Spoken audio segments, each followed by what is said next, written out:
जय हिंद दोस्तों, मैं Vikas UGC net second history paper faculty आप सभी का स्वागत करता हूं फिलोफॉर्म पर। आई होप कि आप सभी अच्छे होंगे और आप सभी की तैयारी अच्छी चल रही होगी। एक बार मुझे कमेंट करके बता दीजिए आपके पास ऑडियो एंड वीडियो क्लियर है, यस या नो। उसके बाद क्लास को स्टार्ट करेंगे और आज की जो क्लास हमारी रहेगी वो मौर्य समाज के लिए और मौर्य साम्राज्य के लिए एक अंतिम क्लास रहेगी। इसके अंदर हम मौर्य साम्राज्य के प्रांतीय प्रशासन से लेकर उनकी न्याय व्यवस्था तक को पढ़ेंगे। तो कमेंट कर दीजिए आप एक बार, आपको वॉइस प्रॉपर आ रही है और जुड़ जाइए सभी एक बार।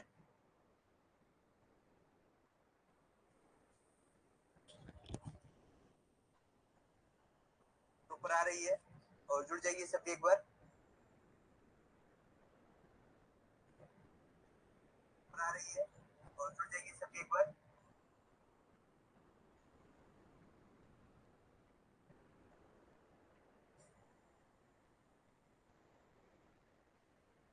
जी लोग, कुछ सब कुछ ठीक चल रहा है, सब कुछ ओके है, जुड़ जाइए।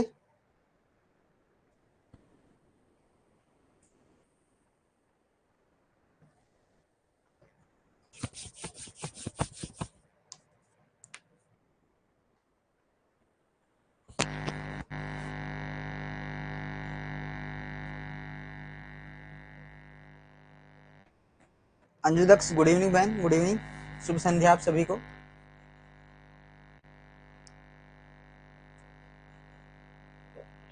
शुभ संध्या भाई, शुभ संध्या। जिस भी बच्चे ने अभी तक हमारे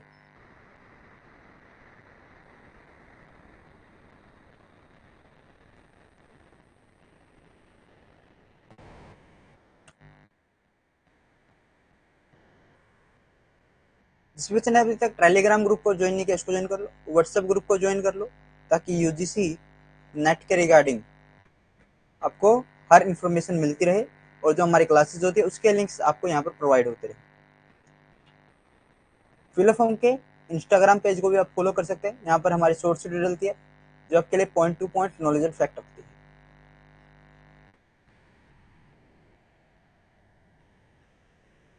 मौर्य साम्राज्य को हमने पढ़ना शुरू किया था और आज हम मौर्य साम्राज्य को समाप्त करके कल मौर्योत्तर को शुरू करने जा रहे हैं।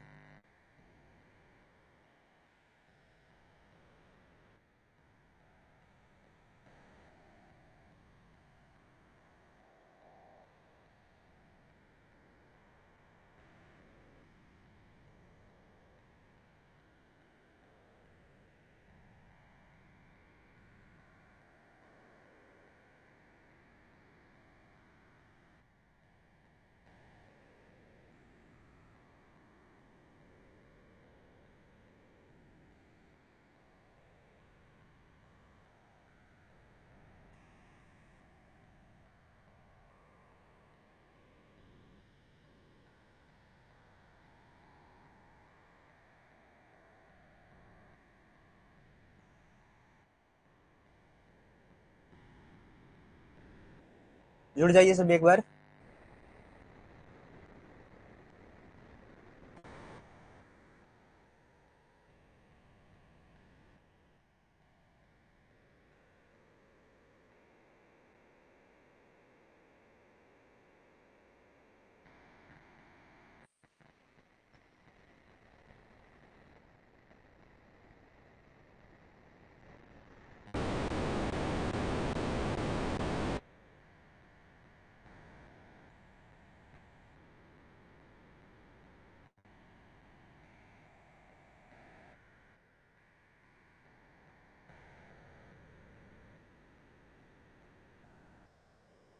तो आज हमें शुरू करना है मौर्य साम्राज्य का प्रांतीय प्रशासन।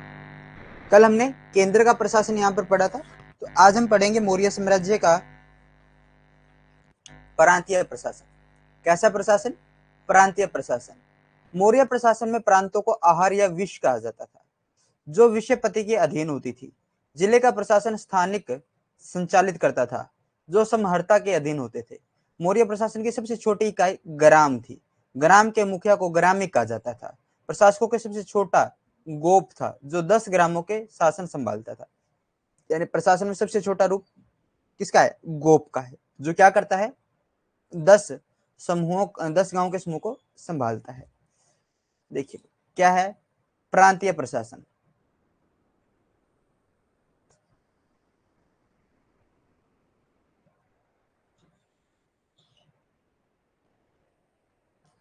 प्रांतीय प्रशासन, जिसे क्या कहते हैं, चक्र भी कहते हैं, चक्र भी कहते हैं, क्या कहते हैं, चक्र भी कहते हैं। यहां पर जो शासन करता था वो राष्ट्रपाल या कुमारपाल, कुमारपाल यहां पर राष्ट्र शासन करता था या फिर शासन करता था। प्रांत जो थे, प्रांत मंडल,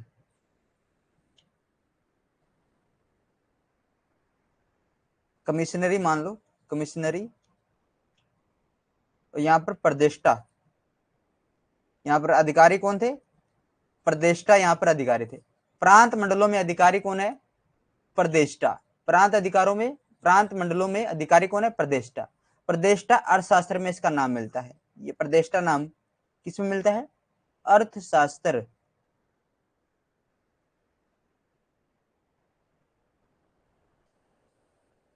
क्या मिलता है, अर्थशास्त्र में इसका ये नाम देखने को मिलता है। अन्य नाम क्या है इनका,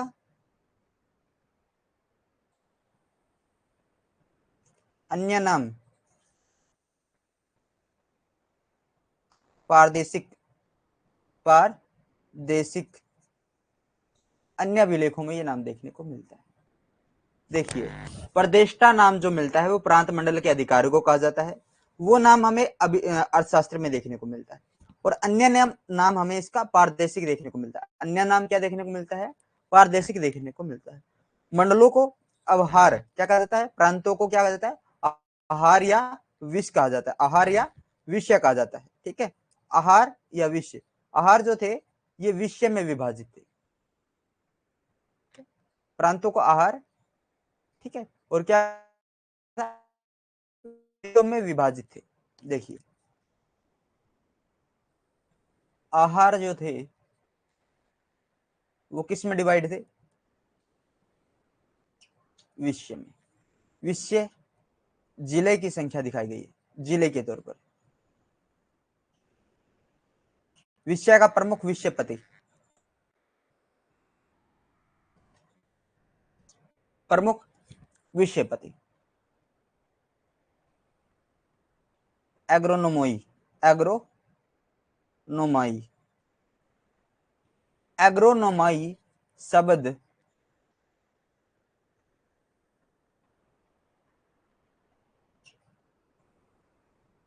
इसके लिए मेगास्थनीज, मेगास्थनीज ने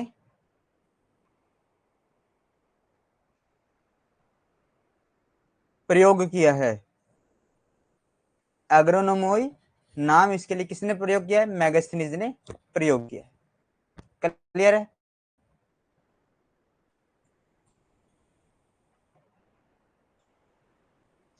रजुक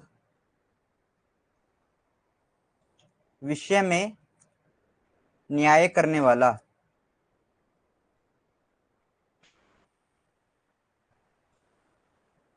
युक्त विषय में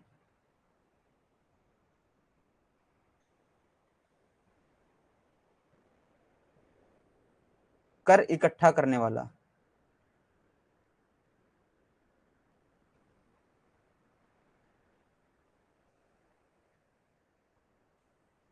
कर इकट्ठा करने वाला। रजुक कौन है, विषय में न्याय करने वाला, ठीक है। युक्त कौन है, विषय में कर इकट्ठा करने वाला। इसके लिए मेगास्थनीज ने जो विषयपति है उसके लिए कौन सा वर्ड यूज किया, एग्रोनोमोई। कौन सा वर्ड यूज किया, एग्रोनोमोई वर्ड उसने यूज किया।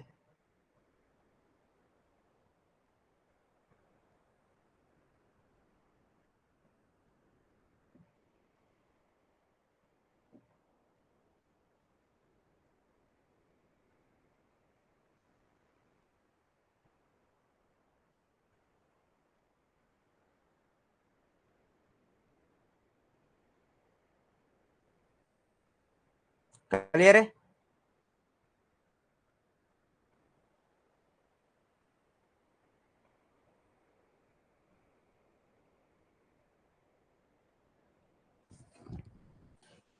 देखिए भाई आगे बढ़े।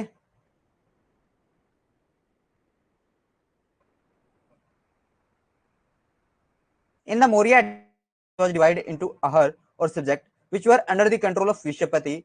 The administration of the district was conducted by Sthanik, who was under the Samharta. The smallest unit of Maurya administration was the village. The head of the village was called Gramik. The smallest among the administrator was Gop, who ruled 10 villages.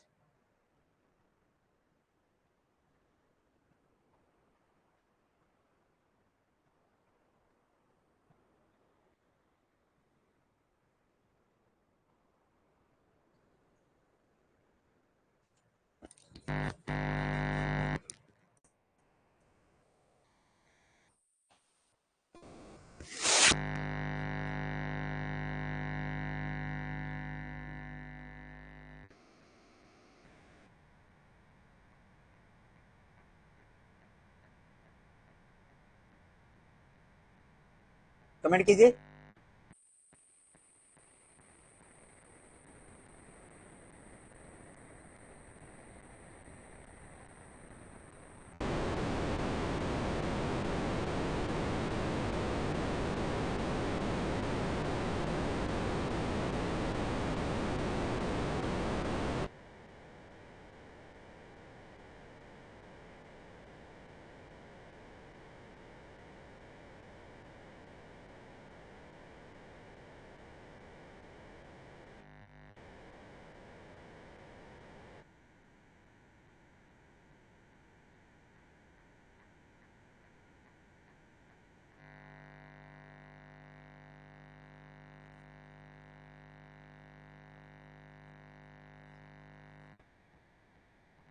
चलो भाई आगे बढ़ते हैं।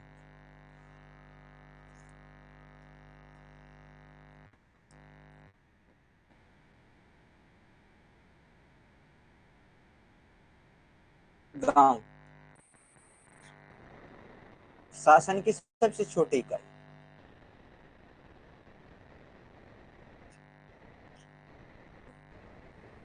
शासन की सबसे छोटी। यहाँ पर प्रमुख कौन है? यहाँ पर प्रमुख है ग्रामणी। प्रमुख कौन है?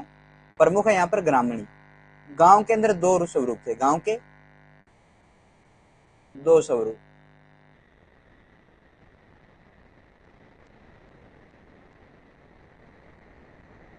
एक तो स्थानीय,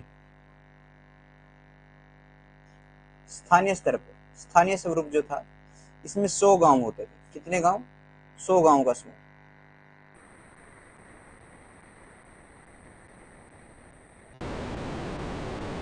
यहाँ पर प्रमुख जो होता था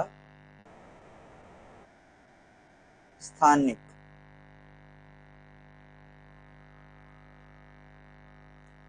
यहाँ पर प्रमुख कौन था? यहाँ पर प्रमुख था स्थानिक। प्रमुख कौन है यहाँ पर? स्थानिक। जो स्थानीय स्वरूप है वहां पर प्रमुख कौन है? स्थानिक। फिर आ जाता है संग्रहण।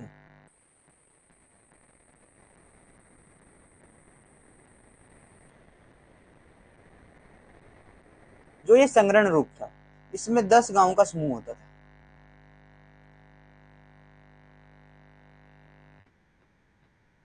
10 गांव का समूह होता था। यहाँ पर जो प्रमुख होता है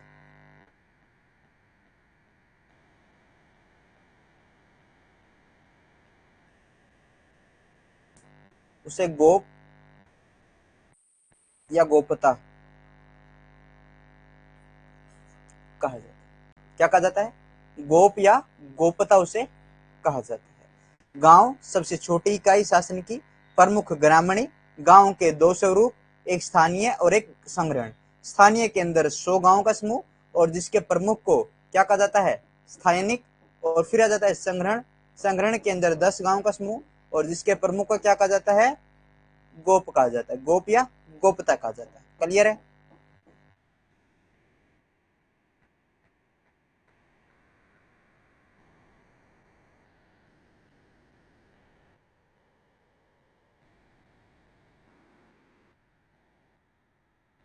मौर्य साम्राज्य में प्रांतों की संख्या 5 थी। तो 5 प्रांतें और देख लेते हैं कौन कौन सी थी। मौर्य साम्राज्य में प्रांतों की संख्या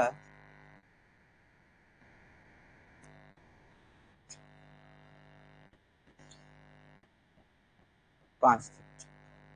5 कौन कौन से? प्रांत, और यहां पर लिखेंगे राजधानी।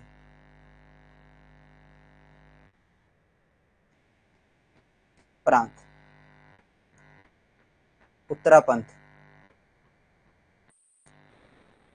उत्तरापंथ की राजधानी क्या थी? तक्षशिला।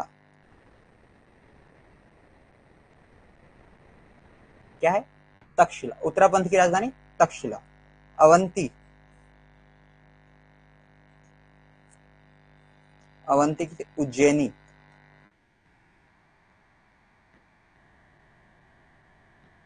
फिर आ जाता है कलिंग। कलिंग की थी तोशली।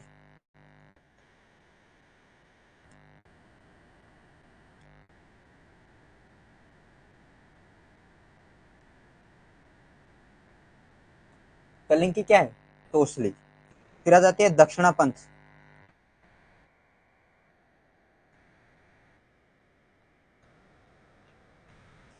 सुवर्णगिरी। सुवर्णगिरी। ठीक है, क्या जाती है? सुवर्णगिरी इसकी राजधानी आ जाती है। फिर आ जाता है प्राची या प्राची। इसकी जो राजधानी आती है पाटलिपुत्र।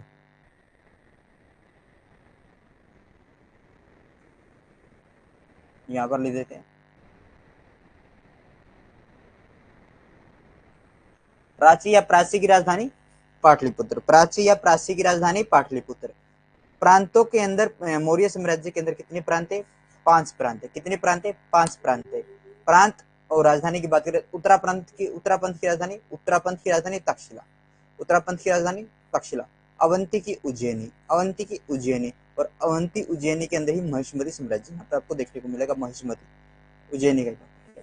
कलिंग तोशली, कलिंग तोशली। दक्षिणापंथ की सुवर्णगिरी, दक्षिणापंथ की सुवर्णगिरी।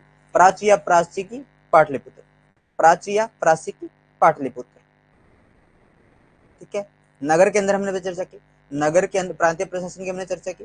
प्रांतीय प्रशासन के अंदर विषय आहार, और विषय के अंदर आहार के अंदर राष्ट्र, और विषय के अंदर विषयपति, और नगर के अंदर नागरिक या नगरपौर ये होता था। और ग्राम के अंदर सबसे छोटी इकाई ग्रामीण, और ग्रामीण के अंदर जो होता था क्या, 2 भाग थे, एक स्थानिक और एक संग्रहण। स्थानिक के अंदर 100 गांवों का समूह जिसमें प्रमुख को स्थानिक, और संग्रहण के अंदर 10 गांवों का समूह जिसके प्रमुख को गोप कहा जाता है। अब हम बढ़ते हैं नगर प्रशासन की तरफ। किसकी तरफ?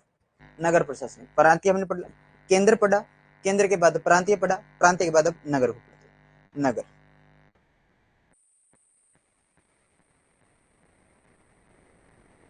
मौर्य साम्राज्य का नगरीय प्रशासन। मैगस्थनीज के अनुसार नगरीय प्रशासन 6 समितियों में बटा हुआ था। प्रथम समिति जो थी उद्योग शिल्प का निरीक्षण करती थी। क्या करती थी? उद्योग शिल्प का निरीक्षण करता था। निरीक्षण यानी देखभाल करती थी। उद्योग क्या थी? उद्योग की प्रथम समिति जो थी वो शिल्प कला समिति आप इसको बोल सकते हो। ये उद्योग और शिल्पों का निरीक्षण करती थी, देखभाल करती थी। लवी ठाकुर कितनी स्लाइड हो गई भैया? सेकंड स्लाइड पर आए हैं। और अभी तो वैसे तो लेकिन क्लास हुए स्टार्ट हुए अभी हमें लगभग 25 मिनट हो चुके हैं। 25 टू 28 मिनट।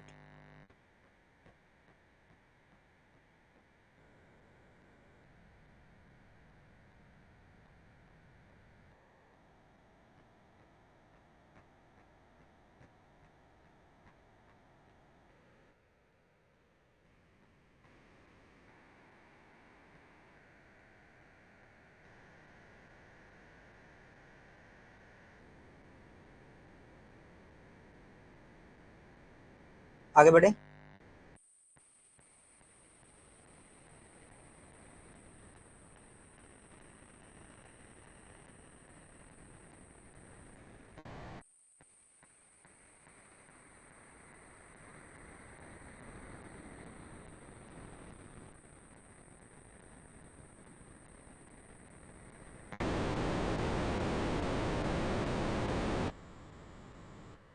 कमेंट कीजिए, आगे बढ़ते हैं फिर।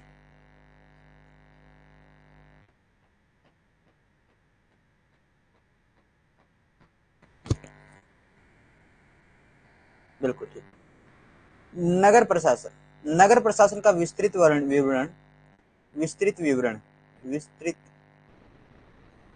विवरण हमें कहां से मिलता है? मेगास्थनीज की इंडिका से मिलता है। मेगास्थनीज की रचना है इंडिका। मेगास्थनीज की इंडिका से हमें विस्तृत विवरण मिलता है। यह माना जाता है कि सामान्यतः, यह सामान्यतः, यह सामान्यतः देखने से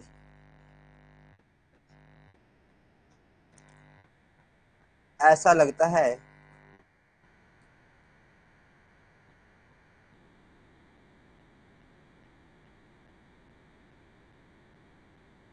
ऐसा लगता है कि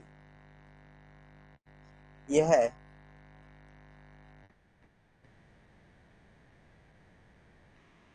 पाटलिपुत्र का वर्णन है।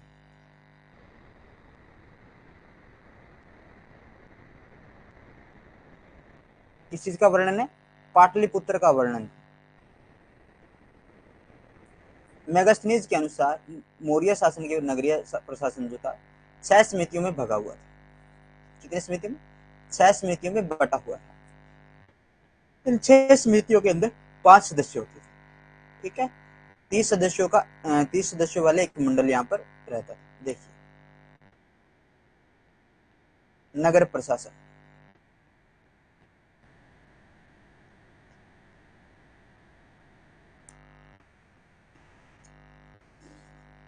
30 सदस्यों वाली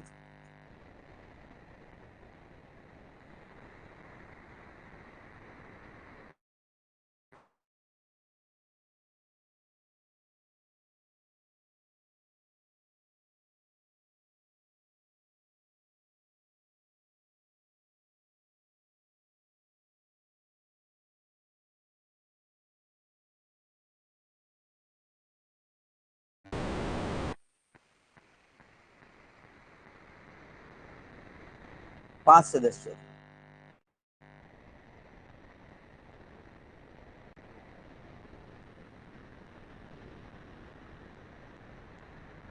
प्रत्येक समिति में कितने सदस्य थे?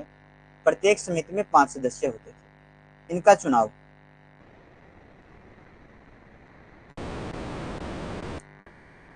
न होकर नियुक्ति की जाती थी, की जाती थी। विस्तृत नौकरशाही यहाँ पर दिखाई देती है। विस्तृत नौकरशाही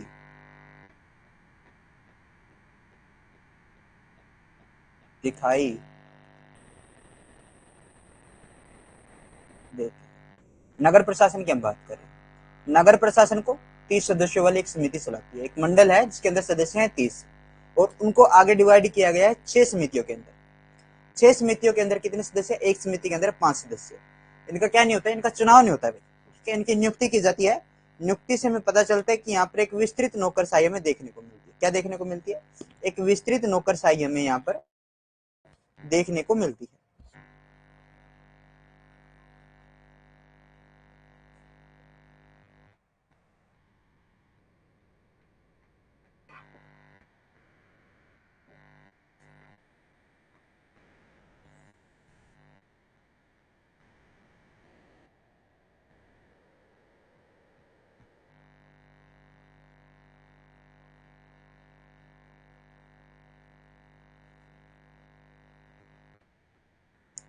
समझ में आया?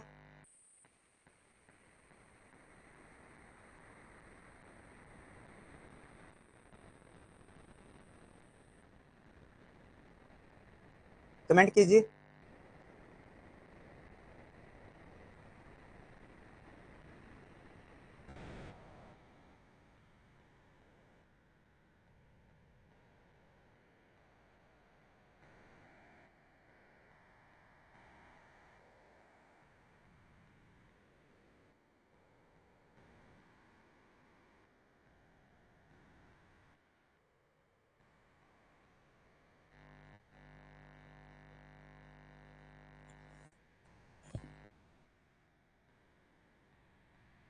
अरे कुछ तो बोलिए, कुछ तो कमेंट कीजिए।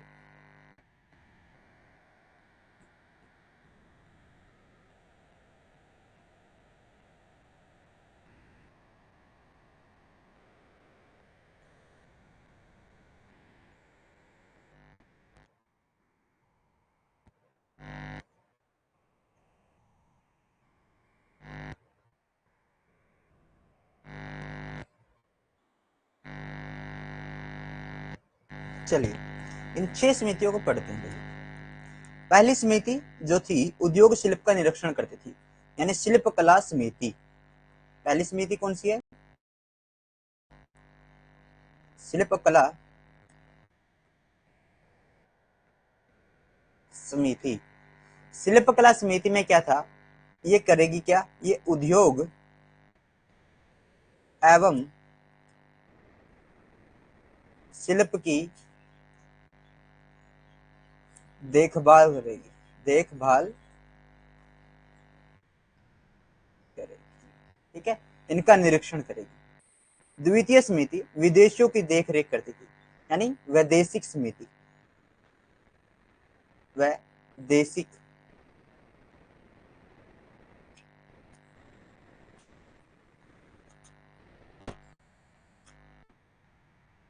वैदेशिक समिति ये क्या करेगी? विदेशियों की देखभाल करेगी। विदेशियों की देखभाल करेगी, ठीक है। ये करेगी क्या? देखभाल, यानी कौन विदेश से आ रहा है, कौन जा रहा है, ये विदेश के बारे में सोचेगी। यही हमारा जो पासपोर्ट वगैरह होता है, पासपोर्ट होता है क्या? अपने ही देश से दूसरे देश में जाने की इजाजत लेना पासपोर्ट होता है, ठीक है। पासपोर्ट है अपने ही देश से अनुमति लेना कि मैं दूसरे देश में जाना चाहता हूं, तब आपको पासपोर्ट बना के दिया जाता है। वीजा होता है दूसरा देश जब आपको अलाउ करता है कि हाँ मेरे देश में आ सकते।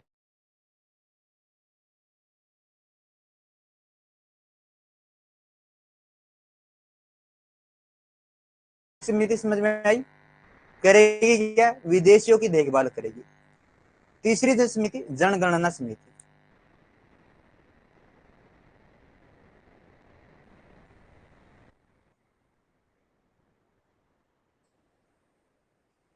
तीसरी समिति कौन सी है? जनगणना समिति। जनगणना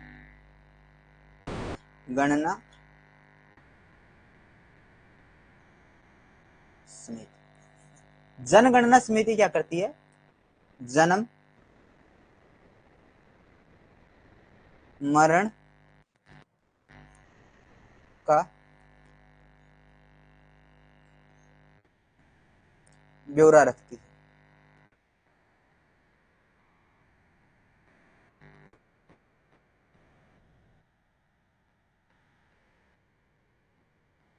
जनगणना का जनगणना प्रथम बार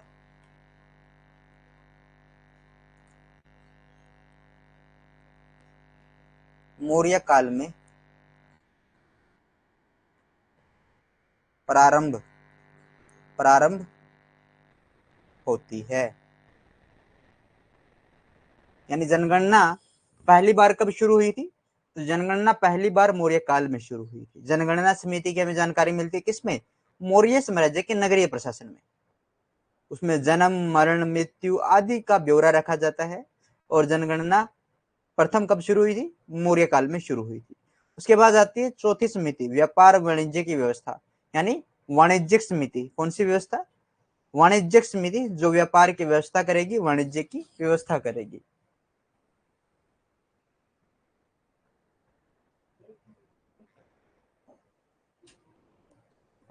देखिए कौन सी समिति है? चौथे नंबर की समिति है वाणिज्यिक समिति।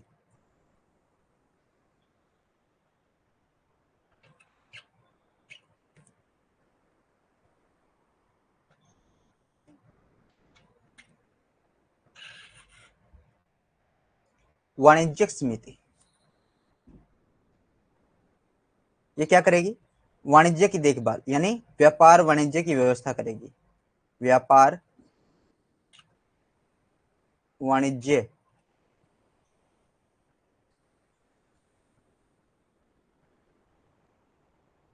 देखभाल कि व्यापार कैसे किया जा रहा है उनकी करेगी। वस्तु दूसरी आ जाती है विक्रय की व्यवस्था और निरीक्षण करना, यानी वस्तु निरीक्षक।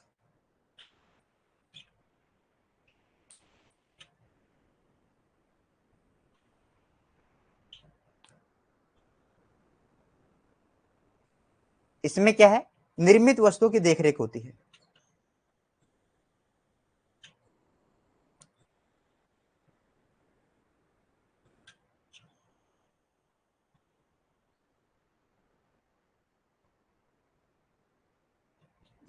निर्मित वस्तु की देखभाल कैसे होती है, ये देखभाल करते हैं कि हमने जो वस्तु बनाई थी राज्य के अंदर, किसी ने उसको स्टोर तो नहीं किया।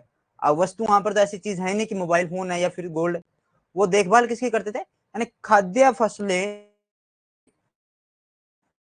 जो बोई गई हैं, जो वहां पर खाने के लिए है, जो मूलभूत वस्तुएं हैं जिनकी आवश्यकता, समाज स्टोर तो नहीं किया ताकि वो उसके ऊपर क्या ना कर सके, ज्यादा मुनाफा ना कमा सके। यानी उसको स्टोर तो नहीं कर रहे ना कोई, कि जब उसकी जरूरत होगी मंदी के दौरान उसको अधिक भाव में जब बेचा जाएगा, जब उसकी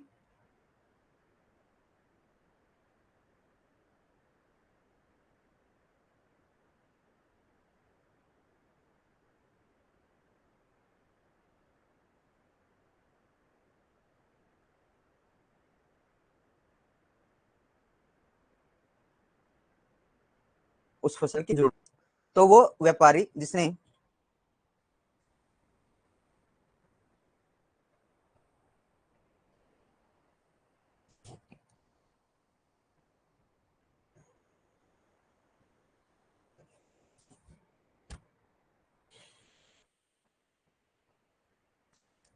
अब मान लीजिए किसी व्यापारी ने अनाज को स्टोर करके रख लिया और उसने उस अनाज को स्टोर करता रहा, खरीदता रहा, सस्ते भाव में खरीदता रहा। बाद में राज्य के अंदर पड़ गया अकाल और उसने उसके उसको अधिक मुनाफे पर बेचने, टुडे क्लास चलेगी सर, टुडे क्लास लगभग 6 5 6 10 के आसपास तक, 6 5 6 10 तक, ठीक है, क्योंकि मौर्य साम्राज्य को कंप्लीट करके मौर्योत्तर को कल शुरू करेंगे। मौर्योत्तर आपका 3 क्लासों के अंदर खत्म करने की कोशिश करेंगे कि मौर्योत्तर खत्म होते ही हम गुप्त साम्राज्य शुरू कर दें, कि मौर्य जब जाएंगे तभी गुप्त आएंगे, गुप्तों के बाद हर्षवर्धन आएगा, ठीक है।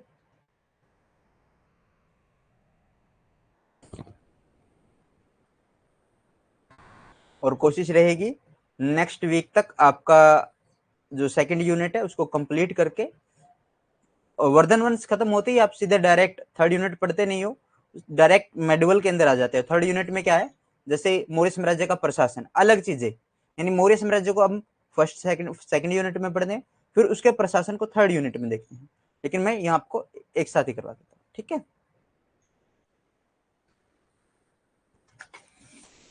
जैसे आपकी रहती है यूनिट सेकंड के अंदर रहती है, यूनिट थर्ड में आपका source of medieval Indian history आ जाता है, और गोरी डायनेस्टी और मोहम्मद गोरी एंड इन्वेशन आ जाते हैं, ये चीजें आ जाती हैं। पोस्ट मौर्यन एम्पायर के अंदर जैसे पोस्ट मौर्यन के बाद गुप्त, गुप्ता के बाद गुप्त के आर्किटेक्चर, और उसके बाद वर्डन डायनेस्टी, ठीक है। तो ये चीजें आपकी रहती हैं। तो वस्तु निरीक्षक समझ गए, वस्तु निरीक्षक निर्मित वस्तुओं की देखभाल करना, एक ऐसी समिति जो निर्मित वस्तुओं की देखभाल करती है कि उसको बेचा गया, स्टोर किया गया, उसकी क्या स्थिति चल रही है। फिर आ जाते हैं निरीक्षण कर निरीक्षक।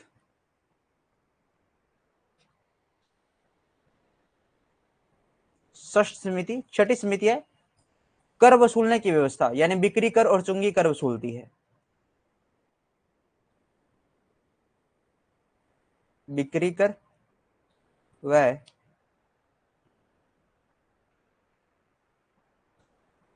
चुंगी कर वसूलती है, ठीक है। और ये सारा का सारा विवरण हमने किसके आधार पर पढ़ा, मेगास्थनीज की इंडिका के आधार पर।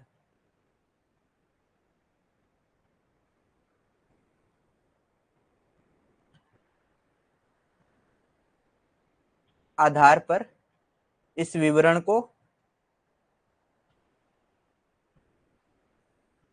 पढ़ा है। ठीक है, इस विवरण को पढ़ा है। तो अब एक नोट डाल के एक बात लिखिए, कौटिल्य जी क्या कहते हैं।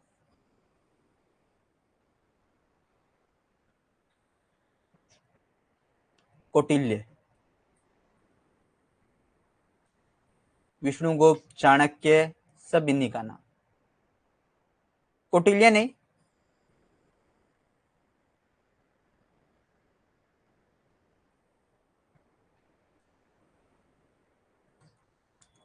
अर्थशास्त्र में नगरण प्रतिनिधि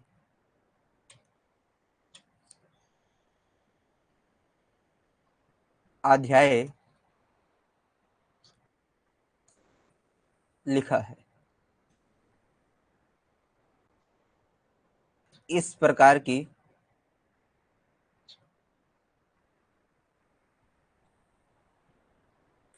कोई समिति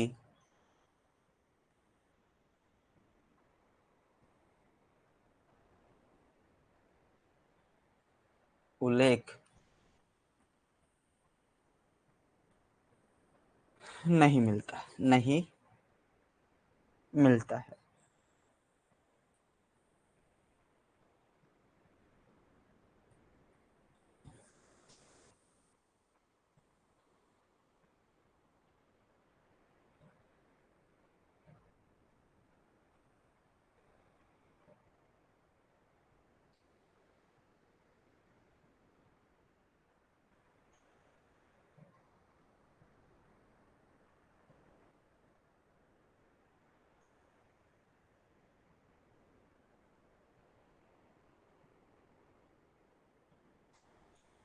आगे बढ़े।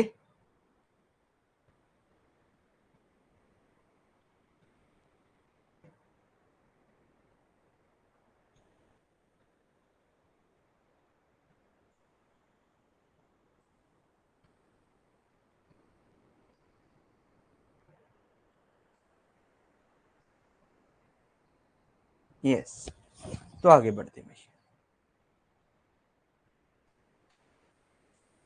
नगर में अनुशासन बनाए रखने के लिए अपराधों पर नियंत्रण रखने हेतु पुलिस व्यवस्था होती थी, जिसे रक्षित कहा जाता था। यूनानी स्रोतों से यह ज्ञात होता है कि नगर प्रशासन में 3 प्रकार के अधिकारी होते हैं। एग्रोनोमोई, जिला अधिकारी, ठीक है, यूनानी ग्रंथों के। एंटीनोमोई, नगर आयुक्त, और सैन्य अधिकारी।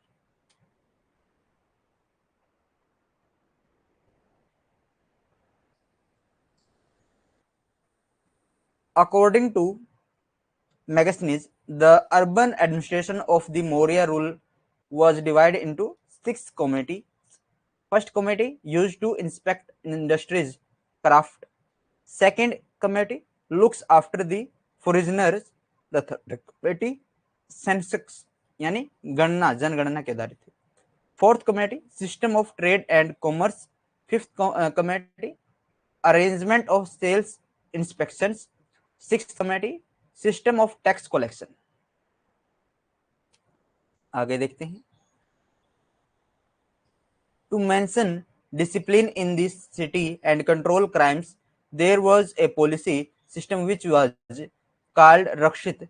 It is known from Greek sources that there were 3 types of officers in the city administration: agronoid, district magistrate; antonomy, city commissioner; and military officers.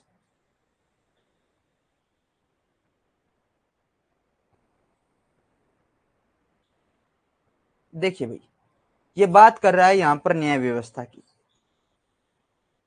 एक मिनट,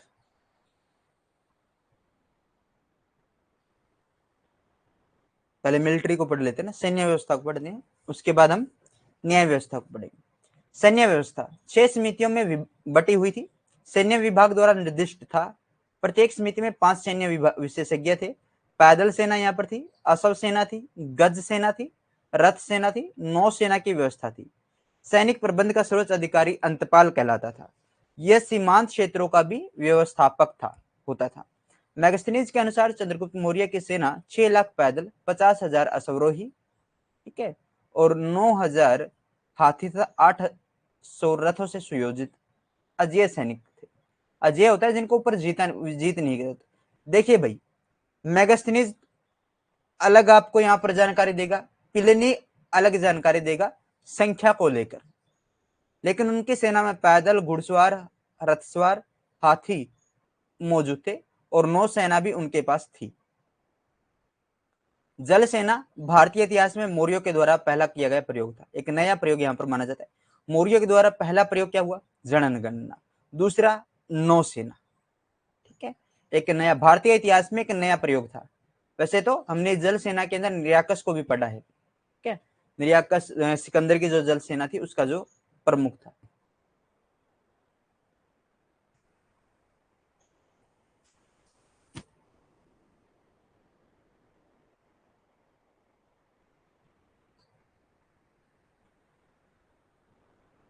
आगे बढ़े, देखिए भाई, सेना को ढंग से पढ़ते हैं। राजकीय सेना, सेना कैसी थी? राजकीय सेना, सेना भगतम कहते थे। क्या कहते थे? सेना भगतम कहा जाता था। कितने पार्ट्स में बटी हुई थी? ये बटी हुई थी, देखिए,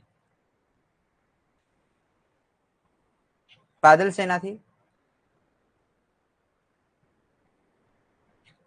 घुड़सवार थे, रथ सवार थे और हाथी सवार थे।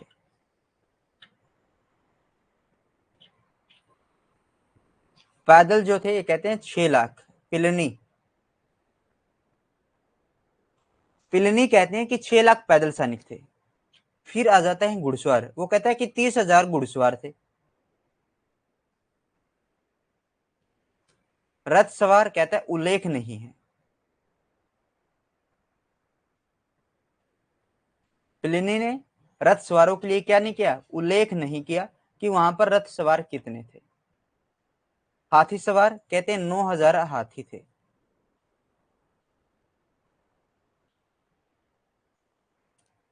ये पूरा का पूरा विवरण किसके अनुसार है? प्लिनी के अनुसार।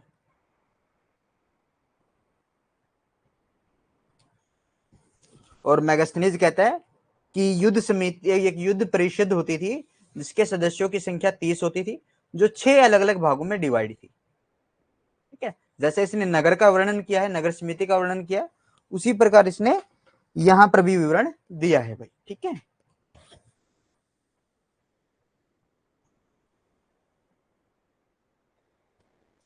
कमेंट कीजिए, समझ में आ गया?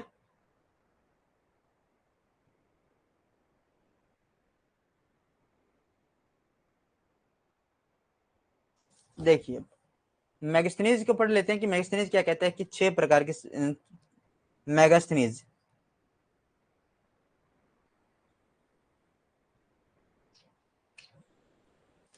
कि एक युद्ध परिषद होती है, युद्ध परिषद होती है जिसके सदस्यों की संख्या 30 है। 30 सदस्य हैं। कितने सदस्य हैं? 30 सदस्य हैं। 6 समिति है।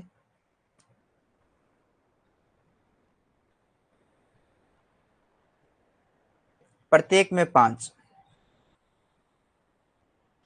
प्रत्येक में 5 सदस्य।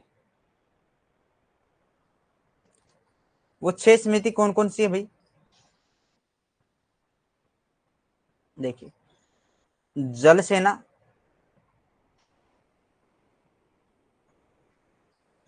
की देखभाल, पहली समिति क्या करती थी? जल सेना की देखभाल करती थी। दूसरी समिति सैनिकों की भर्ती, रसद आदि की देखभाल, रसद आदि की देखभाल। रसद क्या होता है? कि सेना के लिए भोजन है या नहीं है, कहीं सैनिक लड़ने के लिए भेज दिया और पीछे भोजन है ही नहीं, तो इसकी देखभाल कौन करती थी?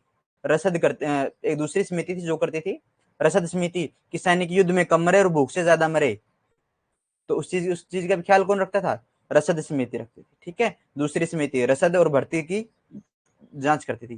ठीक है, पैदल सेना, तीसरी पैदल सेना से संबंधित थी। फोर्थ समिति जो थी घुड़सवार सेना से देखभाल करती थी, घुड़सवार सेना की देखभाल करती थी। पांचवी समिति जो थी रथ सेना की देखभाल करती थी, रथ सेना की देखभाल करती थी। छठी जो समिति थी ये हस्ती सेना की देखभाल करती थी, हस्ती सेना की देखभाल करती थी। रसद के अंदर भाई जानवरों का भोजन भी और जो भोजन सैनिकों को करना वो सारा आ जाता था, यानी इनकी खाने पान की देखभाल कौन करती है? रसद से जुड़ा हुआ होता है और दूसरी समिति उसकी देखभाल करती है। तो यहां तक की चीजें समझ में आई? कमेंट कीजिए।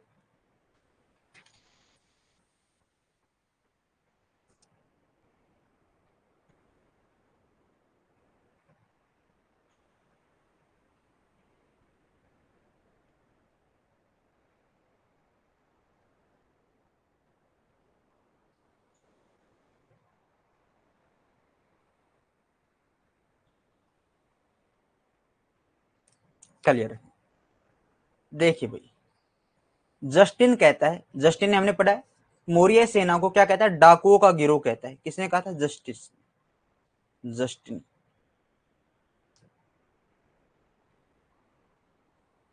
मौर्य सेना किसका गिरोह है? डाकुओं का गिरोह है।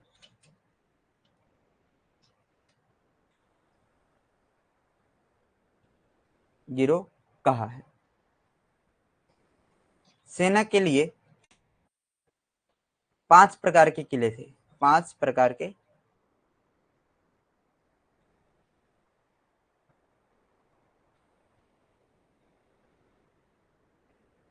क्या थे? 5 प्रकार के किले थे। एक तो स्थल, जल, वन, गिरी और मग। ठीक है, मग, ये क्या थे? 5 प्रकार के किले थे जो सेना के लिए होते। सैन्य विभाग का प्रधान सेनापति, सैन्य विभाग का प्रधान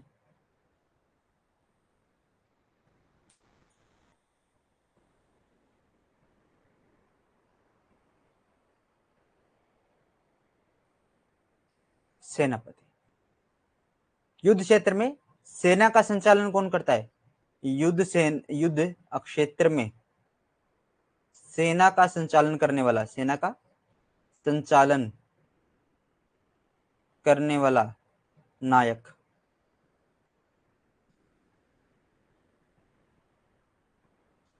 ठीक है, युद्ध क्षेत्र में सेना का संचालन करने वाला नायक था। इतनी चीजें समझ में आई? अब वहां पर सैनिक भी दो भागों में बटे हुए थे, एक तो भर्तभोगी और एक अनुवांशिक। क्या है? एक अनुवांशिक होता है, एक भर्तभोगी होता है। तो सैनिकों के भी दो प्रकार थे वहां पर। देखिए, सैनिकों के दो प्रकार,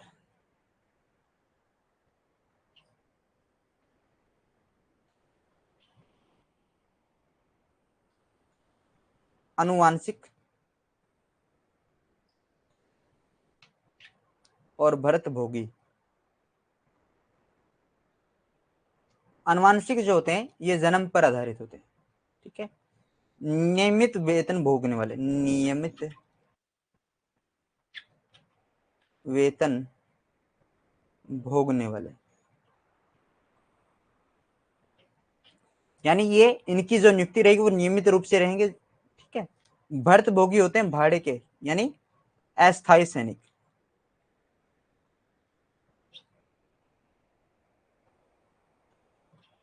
और ये कैसे सैनिक हैं?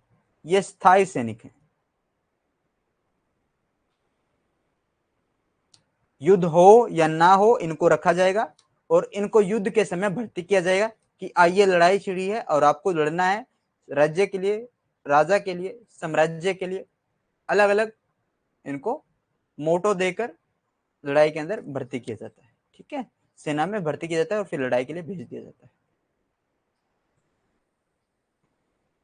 अच्छा, अब कमेंट करके बताइए इनमें से सबसे ज्यादा कौन से सैनिक मरते होंगे।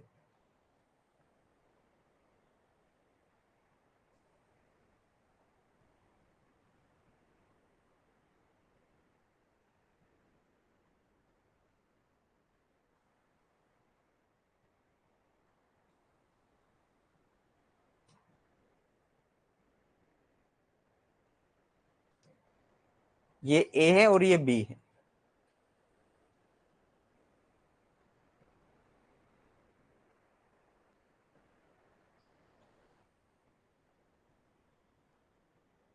स्थायी सैनिक, देखिए इनको ट्रेनिंग भी दी जाती है अच्छी प्रकार से, इनको सारी चीजों का पता रहता है कि किस माहौल में किस प्रकार से लड़ना है, और ये होते हैं सिर्फ कुछ समय के लिए ट्रेन इनको किया जाता है, इनको ज्यादा नॉलेज नहीं होती हर चीज की। ठीक है, तो ये नौ सिखिया होता है। आप अगर नौ सिखिए को कोई भी फायरिंग के लिए कोई भी हथियार देते हैं तो सबसे पहले अपने आप के लिए खतरा होता है वो।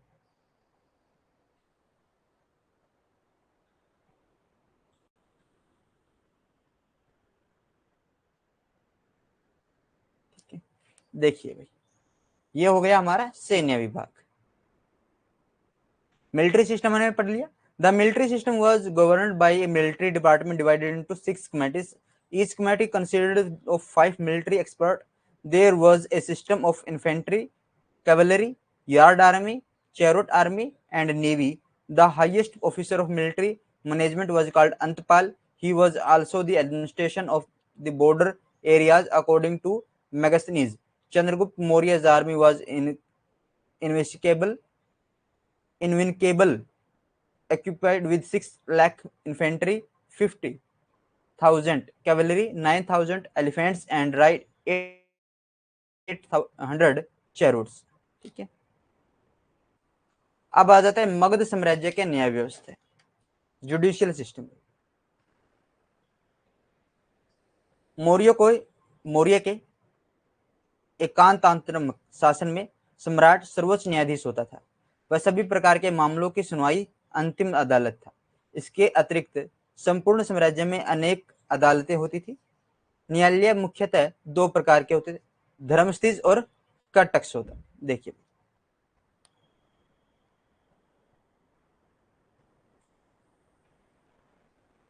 राजा एवं ग्राम न्यायालय को छोड़कर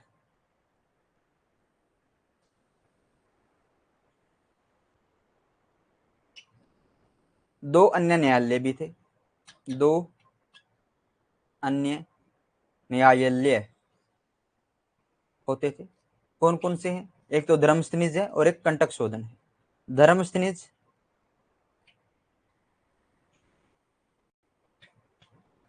धर्मस्थनिज क्या कहता है? धर्मस्थनिज में क्या होता है?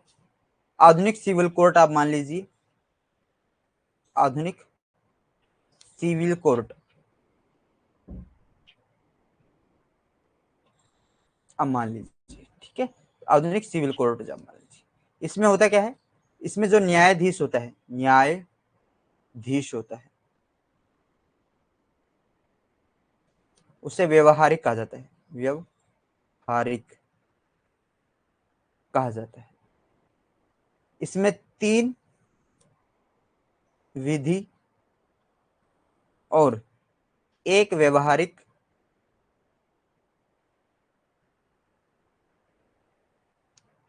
और 3 अमात्य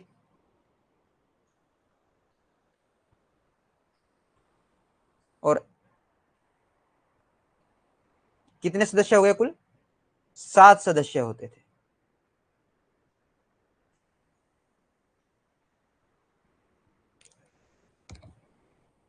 धर्मस्थनिज जो न्यायालय है, इसके अंदर इसे आप आधुनिक सिविल कोर्ट आप इसको मान सकते हो।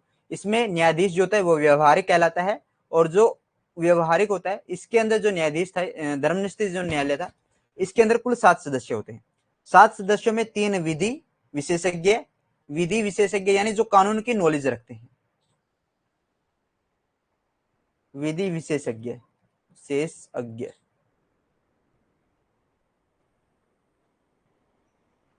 विधि विशेषज्ञ, और 3 अमात्य और 1 व्यवहारिक। तो ये कितने हो गए? कुल 7 सदस्य हो गए। आगे आ जाता है कटक शोधन।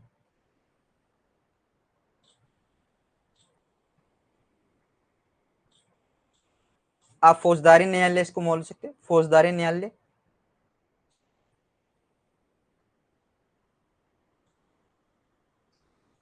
फौजदारी न्यायालय, इसमें 3 विधि विशेषज्ञ,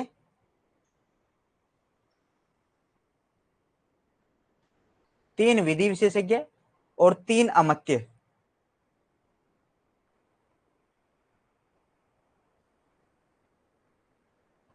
तीन अमात्य और 1 प्रदेष्टा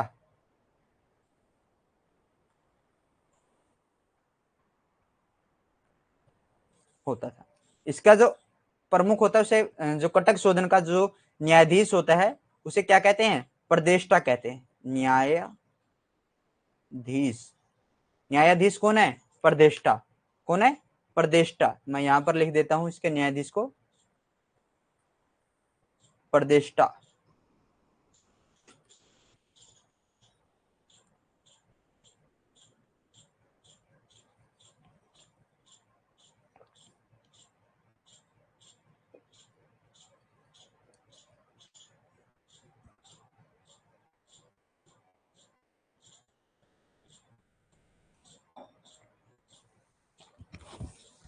अब समझ में आ गया?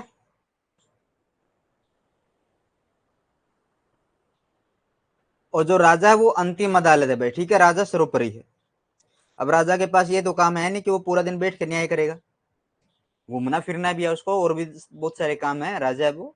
तो उसने कुछ लोगों को रखा कि आप न्याय कीजिए, ठीक है, अगर आपको समझ में ना आए फिर हमें बुला लीजिए, ठीक है। अगर कोई भी न्याय से संतुष्ट नहीं होता है तो वो किस में जाता है? सुप्रीम कोर्ट में जाता है। तो उसी प्रकार जो डिस्ट्रिक्ट कोर्ट में या स्टेट कोर्ट के अंदर, जो हाई कोर्ट के अंदर अगर संतुष्ट नहीं हो पाता है तो किस में जाता है? सुप्रीम कोर्ट में जाता है। तो वैसे सुप्रीम कोर्ट वहां पर क्या थी? राजा था। आगे बढ़े, पीछे से रख के, क्या है मेरे पीछे? अच्छा, प्रतिष्ठा लिखा हुआ है, चलो कोई बात नहीं भाई, ऊपर लिख दिया मैंने प्रतिष्ठा को। अब कमेंट कीजिए, आगे बढ़ते हैं।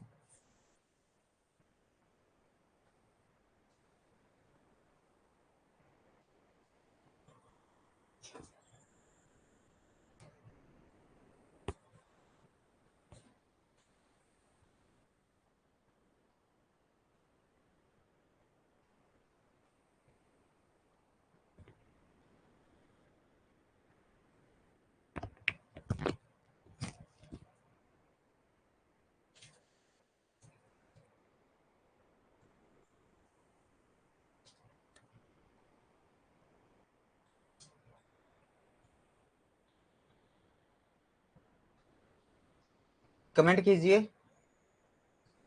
All clear, okay. आगे देखते हैं भाई।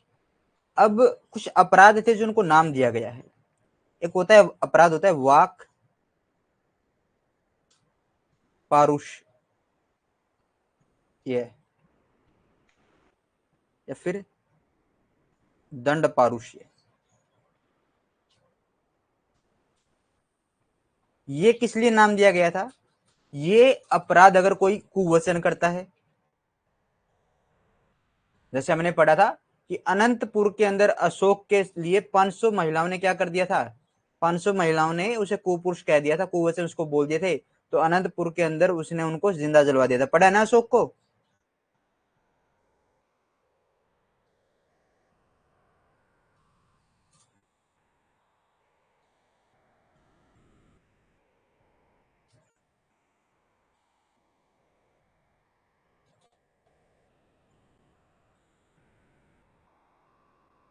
अगर कोई मारपीट करता है, ठीक है, मानहानि का कोई केस आता है, तो उसको किसके रूप में देखा जाएगा? वाक पौरुषय या दंड पौरुषय के रूप में देखा जाएगा। फिर आ जाता है चोरी, डकैती, लूट। इन सब में क्या नाम दिया गया है? साहस।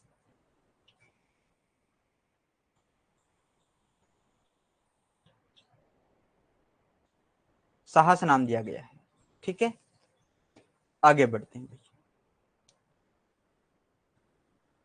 कौटिल्य ने 3 प्रकार के अर्थ दंडों का उल्लेख करता है।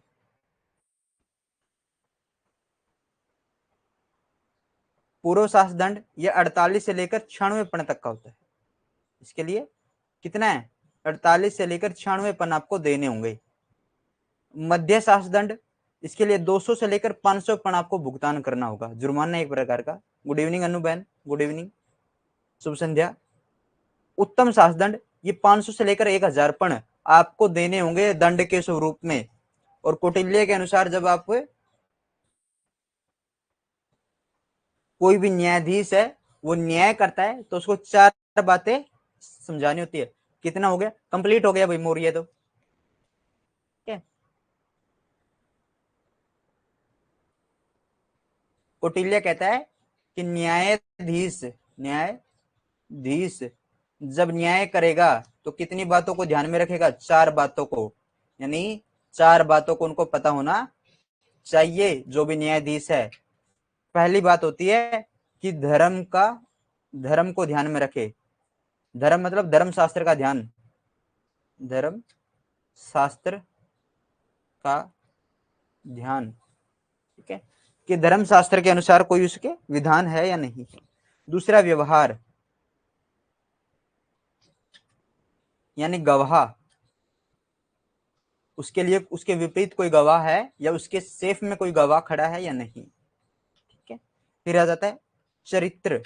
चरित्र मतलब उसका इतिहास, उस व्यक्ति के ऊपर पहले कोई आपराधिक मामला तो नहीं है, पहले उस व्यक्ति ने क्या किया है, कुछ इसके बारे में, लोक इतिहास के बारे में से कहते हैं लोक इतिहास, लोक, ठीक है। आप भी तो लेकर जाते हो ना पुलिस वेरिफिकेशन, कहीं पर जब आपकी जॉब लगती है तो पुलिस वेरिफिकेशन आपको करवाना होगा, ठीक है। शासन, राज आज्ञा का ध्यान रखना कि राजा ने क्या आज्ञा दी है उसको देखना है। क्लियर है। तो ये हो गया आपका भाई पूरा का पूरा मौर्य साम्राज्य। अब देखिए गुप्त व्यवस्था, गुप्तचर व्यवस्था ऐसे करवा देंगे, ठीक है। गुप्तचर व्यवस्था के लिए तो प्रधान जो होगा इसका अध्यक्ष, इसका प्रधान क्या होगा, महामात्य सरप, महामात्य सरप। गुप्तचर विभाग का जो अध्यक्ष होगा वो महामात्य सरप होगा। अर्थशास्त्र में गूढ़ पुरुष कहा गया है, अर्थशास्त्र में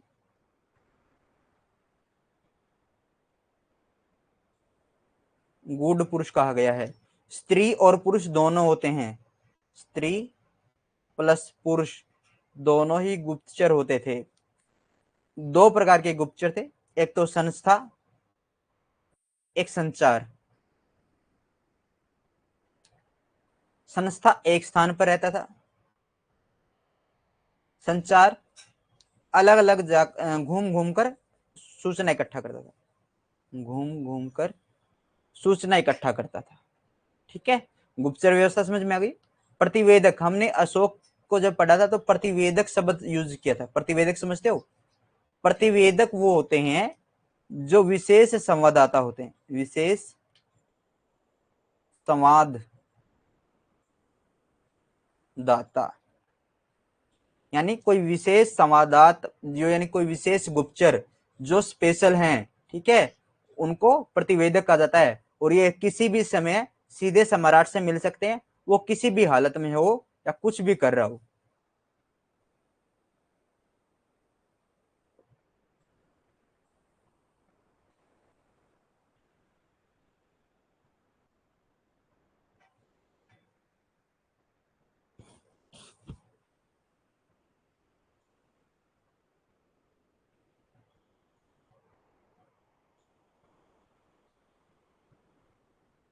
कमेंट कीजिए फिर आगे बढ़ेंगे।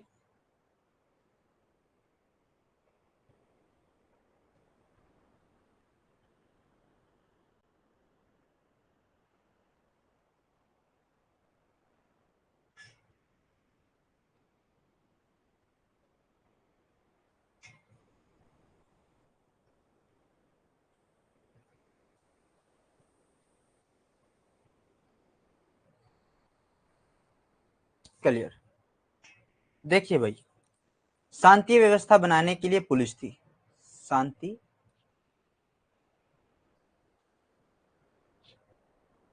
व्यवस्था के लिए क्या है, पुलिस है। कार्य कौन करती है शांति व्यवस्था के लिए, पुलिस। पुलिस को क्या कहता है, रक्षण कहा गया है। क्या कहा गया है, रक्षण कहा गया है। उपनाम की अगर मैं बात करूं, उपनाम पुलिस अधिकारी के, ठीक है, अधिकारी के।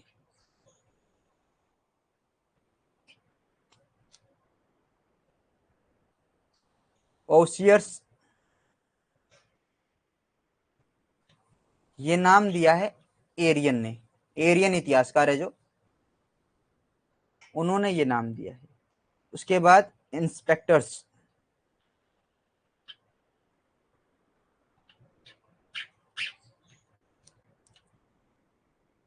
स्ट्रेबो, ठीक है, स्ट्रेबो ने ये नाम दिया है।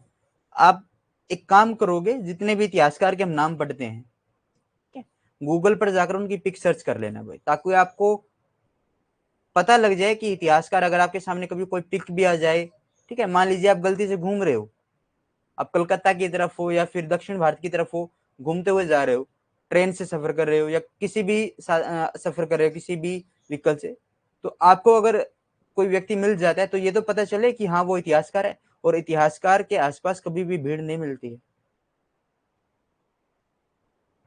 कुछ ही लोग होते हैं उनके साथ होते हैं, ठीक है, साधारण सा जीवन जीते हैं वो, क्योंकि प्रोफेसर्स होते हैं, पीएचडी होल्डर्स होते हैं वो, तो उनका जो जीवन होता है बिल्कुल सादा होता है, ठीक है। तो आज की क्लास को यहीं पर समाप्त करते हैं भाई।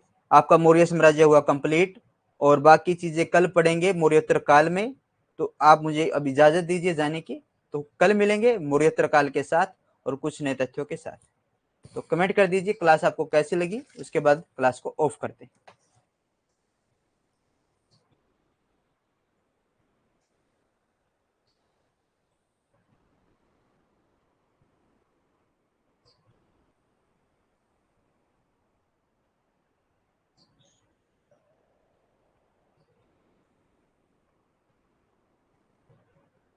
लाइव क्लास में अंजू, एक प्रोसेस होता है, उस प्रोसेस से इस क्लास को गुजरना पड़ेगा।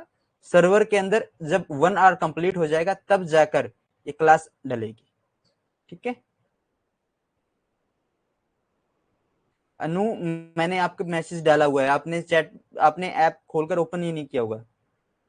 चैट बुक्स के अंदर सुबह भी मैसेज किया था, क्लास शुरू करने से पहले मैसेज किया था, और क्लास शुरू करके मैसेज किया था।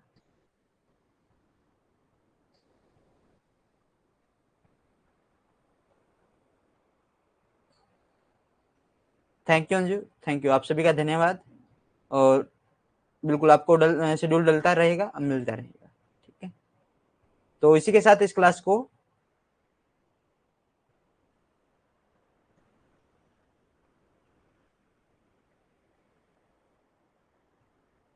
अपना चैट बॉक्स ओपन करके देखना, मैसेज मिलेगा उसके अंदर, ठीक है।